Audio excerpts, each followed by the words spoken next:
देखिए सब लोग अगला क्वेश्चन। अगला क्वेश्चन क्या कह रहा है? चौथे सवाल का पहला पार्ट, एक फंक्शन है एफ एक्स बराबर ई की पावर एक्स। कितने आदमी को ई की पावर एक्स का ग्राफ याद है? ई की पावर एक्स का ग्राफ कैसे बनाते हैं? बोल दो बोल। हाँ, उल्टा ई मुंडी कट, अर्थात उल्टा ई। तो उल्टा ई बनाना है। चलिए उल्टा ई बनाइए। ये ऐसे उल्टा ही बनता है, ऊपर मुंडी कट होती है इसकी। हाँ, यहाँ पे कहाँ पे काटता है? 0,1 पर। समझ में ना आया होगा। वाई एच का समीकरण एक्स बराबर 0, एक्स बराबर 0, तो वाई बराबर ई की पावर 0, ई की पावर 0 की वैल्यू 1 होती है, अर्थात 0,1 पर कट करता है ये। हाँ बेटा, ये किसका ग्राफ है? एफ एक्स बराबर ई की पावर एक्स का। इसका कोई डोमेन बताएगा? डोमेन नहीं, मुश्किल है डोमेन बताना। डोमेन एक्स बिलोंग, हाँ, माइनस अनंत से प्लस अनंत, माइनस अनंत से बोले तो आर। रेंज बताएंगे, range, range y belongs to, range क्या ग्राफ एक्स एच को टच कर रहा है? नहीं टच कर रहा, नहीं समझ में आया। इसका मतलब जो इसका रेंज होता है, इसका जो उत्तर होता है ई की पावर एस का, वो हमेशा 0 से बड़ा होता है। इसका मतलब ओपन इंटरवल 0 से बड़ा और कहाँ तक? प्लस अनंत तक। अब सुनना, दिमाग लगाना, इधर सुने भाई, मैं क्या बोल रहा हूँ। ये जो गिवन फंक्शन है निरंतर वर्धमान है, निरंतर वर्धमान दुष्ट फलन आ गया भाई, नहीं आया समझ। और रेंज में कौन सा इंटरवल? ओपन, तो फलन ना तो उच्चिष्ट। इतना अच्छा कॉन्सेप्ट है कि आप कह ही नहीं सकते, और बहुत जल्दी परीक्षा में आप क्वेश्चन लगा सकते हैं, लिखेंगे दिया गया फलन निरंतर वर्धमान है, दिया गया फलन निरंतर वर्धमान है, दिया गया फलन निरंतर वर्धमान है, और फलन के रेंज में दिया गया फलन निरंतर वर्धमान है, दिया गया फलन निरंतर वर्धमान है,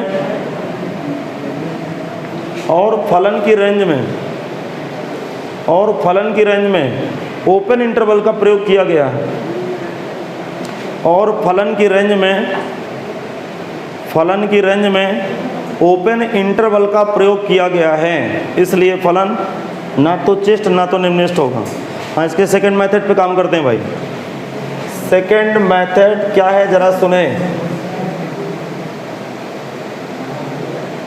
सेकंड मेथड है, ये गिवन फंक्शन एफ एक्स बराबर ई की पावर एक्स, इसका अवकलन करें, differentiate with respect to x of equation 1, f dash x की वैल्यू ई की पावर एक्स। वो कहेगा कि जितनी बार अवकलन करो, हम तो पत्थर हैं, वो कहेगा जितनी बार अवकलन करो हम तो भाई ई की पावर एक्स ही आएंगे, क्योंकि एक्सपोनेंशियल फंक्शन है, बड़ा बेशर्म फलन होता है, बार बार ई की पावर एक्स ही अपना डेरिवेटिव देगा। अब आगे क्या लिखते हैं? फलन के उच्चिष्ट तथा निम्निष्ठ मान के लिए लिखेंगे फलन के, अब सुनिए मजा इसका, फलन के उच्चिष्ट तथा निम्निष्ठ मान के लिए, अर्थात ग्राफ सबसे ऊंचे बिंदु पर हो या नीचे बिंदु पर हो, टेंजेंट एक्स अक्ष के पैरेलल जाती है तो स्लोप एफ डैश एक्स 0 बैठ जाती है। ये थ्योरी में आप पढ़ चुके हैं भाई। अब ये ई की पावर एक्स इक्वल टू 0। अब देखो यहाँ पे बहुत अच्छा लॉजिक है, सुनना, लॉजिक पकड़ना। हाँ भाई, क्वेश्चन का नया मोड आ गया, इधर सुने, बताऊँ मैं, तैयार हैं आप लोग? ई की पावर एक्स बराबर 0, ई की पावर एक्स बराबर 0 कह रहा है कि ई की पावर एक्स का उत्तर 0 के बराबर है। गंदी बात कर रहा है, आप नहीं समझ पाओगे इस दुनिया में।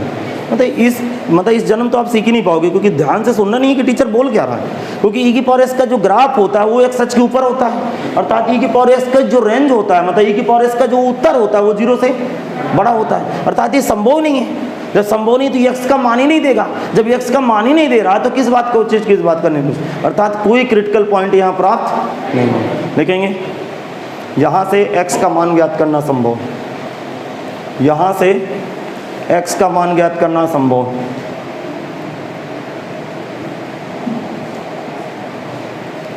यहाँ से एक्स का मान ज्ञात करना संभव है, अतः दिया गया फलन ना तो उच्चिष्ट ना तो निम्निष्ठ होगा। एक बार फिर सुन लें, यहाँ से x का मान ज्ञात करना संभव है, इसलिए दिया गया फलन ना तो उचिष्ट होगा ना तो। फिर ध्यान से सुने। अच्छा ये लिखा क्या है यहाँ पे देखें, इधर देखें, e की पावर x बराबर 0।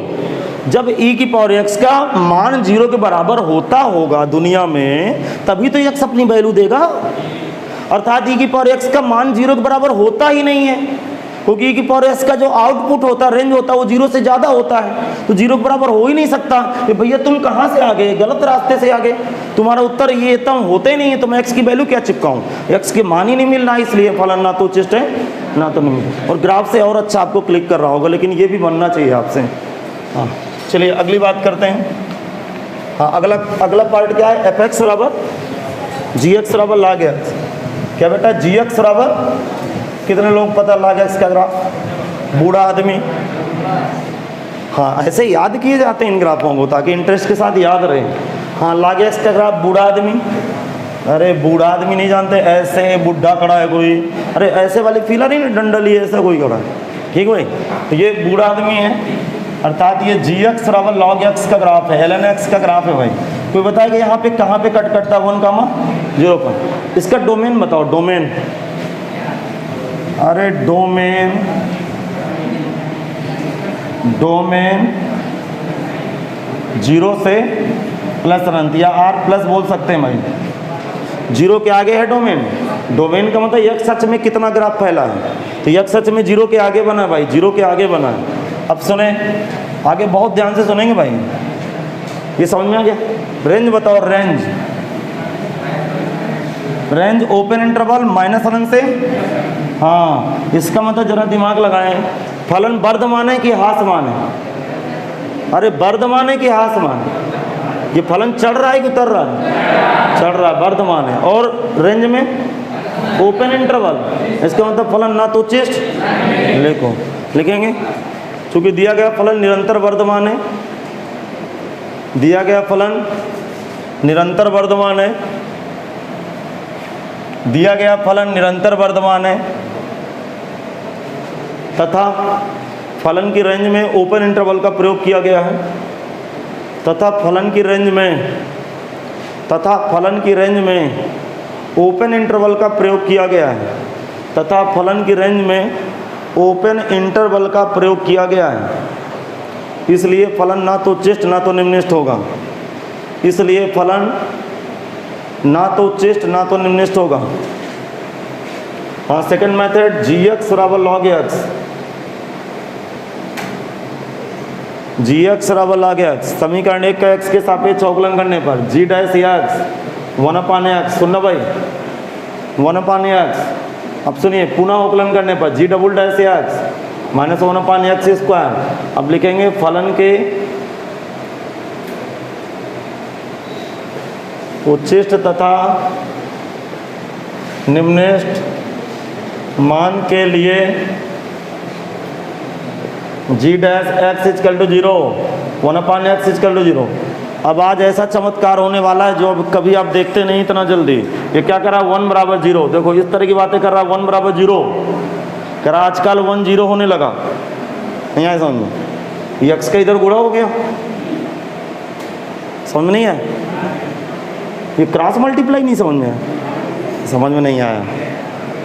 देखो क्या 1 के 0 के बराबर हो सकता है, अरे 1 की वैल्यू 0 के बराबर हो सकती है, 1 तो 1 के बराबर होता है, इसका मतलब कथन असत्य है। अर्थात यहाँ से x का मान ज्ञात करना, x ही मर गया, लिखेंगे यहाँ से x का मान ज्ञात करना संभव है, इसलिए फलन ना तो उच्चिष्ट ना तो निम्निष्ठ। यहाँ से x का मान ज्ञात करना संभव है, इसलिए फलन ना तो उच्चिष्ट होगा ना तो निम्निष्ठ होगा। हाँ इसके तीसरे पार्ट में आ जाए,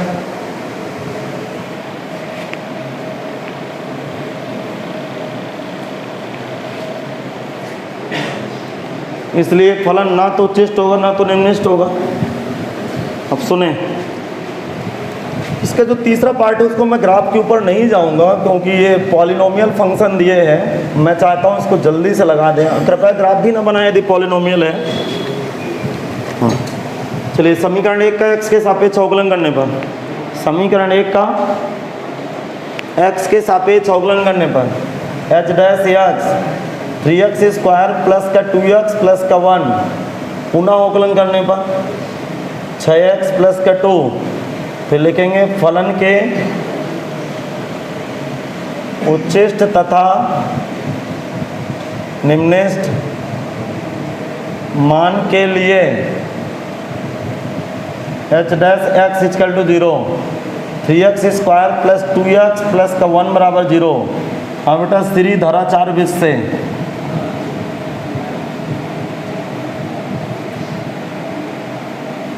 अब देखिए पूरी विधि क्या है, माइनस का b plus minus under root b square minus का 4ac डिवाइड बाई 3। फिर आपको दिमाग चमक गया होगा कि रूट के अंदर माइनस आने लगा, और रूट के अंदर माइनस आया तो ये इमेजिनरी नंबर दिया, काल्पनिक संख्या, जबकि डोमेन में हमेशा रियल नंबर लिए जाते हैं ना कि इमेजिनरी नंबर। इसका मतलब x का मान फिर नहीं आया, जो फिर नहीं आया तो फलन ना तो उच्चिष्ट है ना तो, यही तीनों पार्टों में सिद्ध करना था, पढ़ लीजिए कि फलन ना तो उच्चिष्ट है ना तो निम्निष्ट है। लिखेंगे अरे इमेजिनरी नंबर काल्पनिक संख्या लिखा, काल्पनिक संख्या लिखा हुआ है ये। फिर लिखेंगे क्योंकि x का मान प्राप्त नहीं होता है इसलिए फलन ना तो उच्चिष्ट ना तो निम्निष्ट है। क्योंकि x का मान प्राप्त नहीं होता है इसलिए फलन, क्योंकि x का मान प्राप्त नहीं होता है इसलिए फलन ना तो उच्चिष्ट ना तो निम्निष्ट है, इसलिए फलन ना तो उच्चिष्ट ना तो निम्निष्ट है। क्वेश्चन नंबर 5वां देखें भाई, 5वां, fx बराबर एक्स क्यूब, और इसका डोमेन दिए बेटा, domain x belongs to close interval -2, -2। अब सुने भाई, देखो ऐसे सवालों की मैं एक ट्रिक बताऊंगा, पहले सवाल लगाऊंगा फिर ट्रिक बताऊंगा। जब भी प्रश्न को हल करते समय ध्यान से सुनेंगे, जब भी प्रश्न को हल करते समय क्लोज इंटरवल का प्रयोग किया गया हो तो आप दिए गए फंक्शन का मात्र एक बार अवकलन करें और वहाँ से क्रिटिकल पॉइंट लाएं, क्रिटिकल पॉइंटों पर और प्रारंभिक और अंतिम बिंदु पर रेंज पकड़ें, और जहाँ पे रेंज सबसे छोटी है उसको न्यूनतम मान बता दें, अब बड़ी है बड़ा मान बता। अभी आपको समझ में नहीं आएगा, बता आप ये बताइए, बताऊँ क्या मैं, f x y x cube का ग्राफ कैसे बनता? हाँ, टेबल फैन की पंखी। अभी थोड़ा सा रुक जाइएगा, ये टेबल फैन की पंखी है, ये टेबल फैन की पंखी है, लेकिन इत्तेफाक से डोमेन कितना लेना है, -2 से। सबको बच्चे को पता है कि -x बराबर यहाँ -2 है और यहाँ पे x बराबर +2 है, और -2 पे जैसे मैं इस फंक्शन के ऊपर -2 डालूंगा तो आउटपुट मुझे -8 देगा, अर्थात यहाँ से ये यहाँ से ग्राफ बनेगा, यहाँ पे y बराबर -8 लगा देगा। नहीं समझ में आया? फिर जैसे मैं इसके ऊपर x बराबर 2 रखूंगा, 2 रखूंगा तो ये मुझे y बराबर क्या लगा देगा, +8, और इसकी मैं दुकान आगे बंद कर दूंगा क्योंकि मुझे ग्राफ कहाँ से कहाँ तक बनाना है, -2 से +2 तक। अब जरा दिमाग लगाइए, तो ये इसका ये क्रिटिकल पॉइंट है बेटा। क्रिटिकल पॉइंट का मतलब ग्राफ ने x बराबर 0 पे हरकत किया। आप समझ नहीं पाए कैसे हरकत किया, मैं बता रहा हूँ कैसे हरकत किया।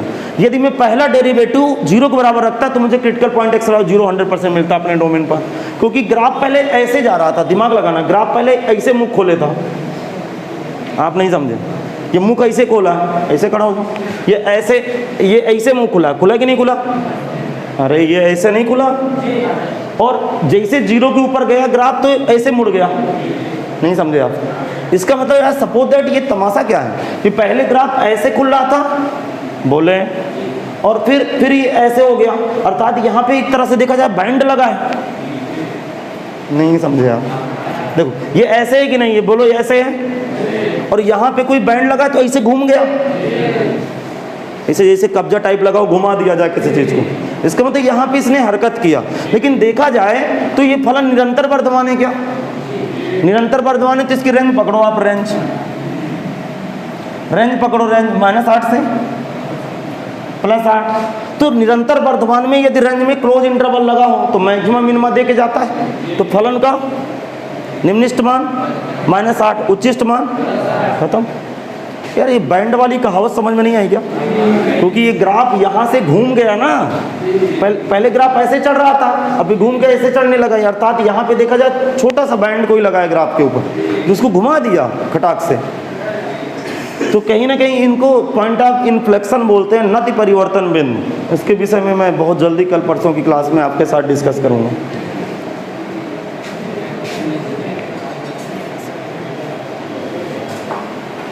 पता है इस पॉइंट को हम बोलेंगे पॉइंट ऑफ इनफ्लेक्शन, क्योंकि यहां से ग्राफ इनफ्लेक्स हुआ, डायरेक्ट उसने दिशा ही चेंज कर ली।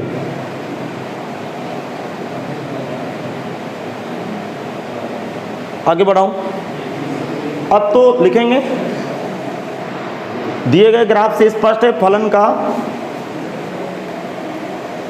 दिए गए ग्राफ से स्पष्ट है फलन का निम्नलिखित मान -8, फलन का निम्नलिखित मान -8 तथा उच्चिष्ट मान कितना है +8 है। अब सुनो, इसके जब सेकंड मेथड में सवाल को लगाएंगे, ध्यान से सुनना,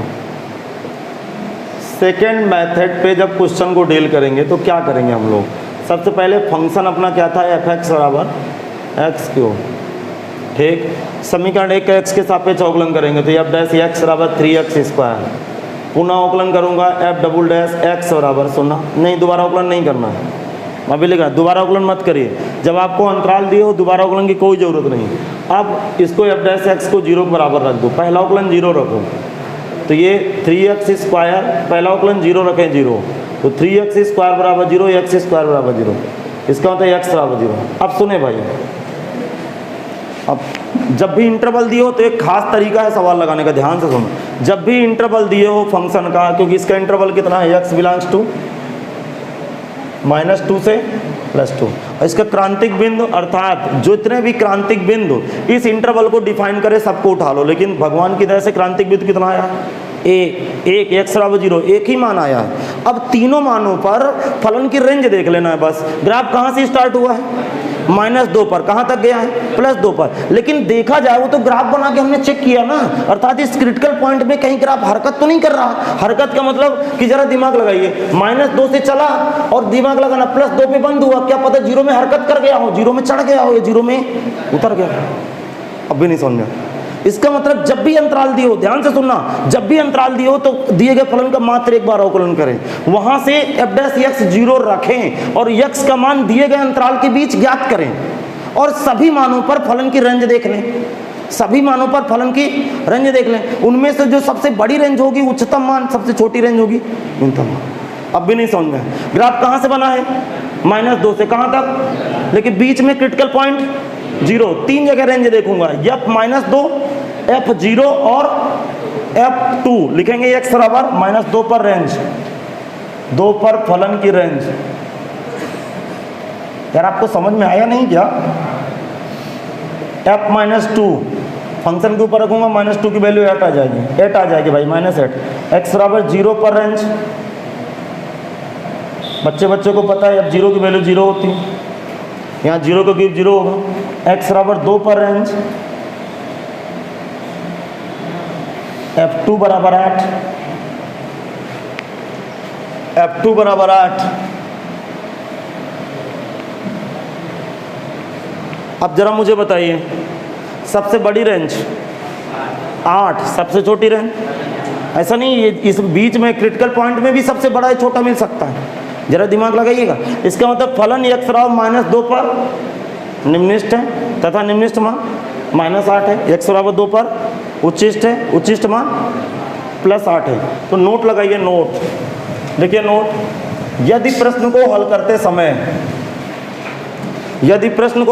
समय अंतराल ज्ञात हो, ध्यान रखना है ये सब नियम कानून, यदि प्रश्न को हल करते समय अंतराल ज्ञात हो, यदि प्रश्न को हल करते समय अंतराल ज्ञात हो तो दिए गए फलन का मात्र एक बार अवकलन करते हैं, तो दिए गए फलन का मात्र एक बार अवकलन करते हैं, तो दिए गए फलन का मात्र एक बार अवकलन करते हैं तथा f' बराबर 0 रखते हैं, तथा f' बराबर 0 रखते हैं, तथा f' बराबर 0 रखते हैं, जिससे x के मान प्राप्त करते हैं, जिससे x के मान प्राप्त करते हैं, तथा x के सभी मान दिए गए अंतराल के बीच होना चाहिए, तथा x के सभी मान दिए गए अंतराल के बीच होना चाहिए, फिर इसके पश्चात x के सभी मानों पर, फिर इसके पश्चात x के सभी मानों पर फलन की रेंज ज्ञात करते हैं, फलन की रेंज ज्ञात करते हैं तथा सबसे बड़ी रेंज पर फलन उचिष्ट होता है, तथा सबसे बड़ी रेंज पर फलन उचिष्ट होता है, तथा सबसे बड़ी रेंज पर फलन उचिष्ट होता है एवं छोटी रेंज पर फलन, एवं छोटी रेंज पर फलन निम्निष्ठ होता है। सवाल खत्म हो जाएगा ऐसा करने से।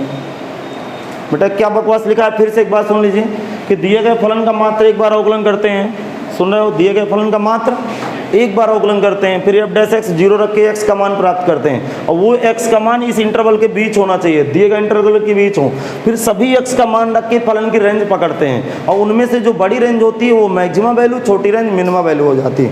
तो कल सुबह आप लोगों का 8 बजे से टेस्ट है, परसों इसी समय से क्लास चलेगी। कल सुबह 8 बजे से टेस्ट है, सब लोग टेस्ट की कॉपी लेके आइएगा और टेस्ट दीजिएगा AOD का।